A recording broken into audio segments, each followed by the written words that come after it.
Hello mga pip! Panibagong araw, panibagong vlog na naman.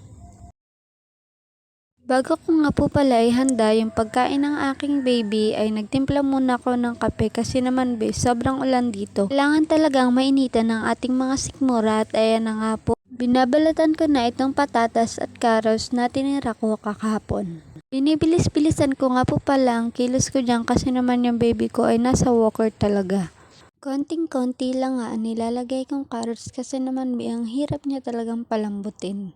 Natapos ko na nga ito at ready na itong isa lang sa rice cooker kasi naman wala pa rin kaming uling at ayan na nga pakatapos ko nga ay nagpalambig na naman itong si Bossing. Sa ilang minuto nga ng pag-aantay ay ayan nakulo na rin siya at ayan nga po si Bossing na sobrang excited na rin talagang kumain. Kaya naman, prepare ko na rin ang kakainin niya at ayan na nga for the subo-subo na talaga ang person. Nanyo naman, sobrang happy talaga siya sa kanyang kinakain. Tapos ko nga siyang pakainin ay niligpit ko na rin itong hinigaan namin. Habang maayos pa ang mood ni Bossing habang nakalagay siya sa walker. Kasi naman kapag ito na ay napagod ay todo iyak na naman talaga ito. At ayan na nga umiyak na at for the kargahan na naman talaga kami.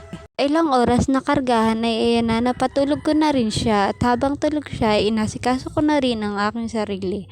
Naghilamos lang nga po pala ako ng muka at nag-toothbrush at ayan na nga nilalagay ko pala sa aking mukha ay RDL. Ay dyan talaga ako hiyang. At ayan na nga for the kilay-kilay na naman at hindi nga talaga tayo binayaan ng makapal na kilay. At ayan na nga, thank you sa panonood. Bye!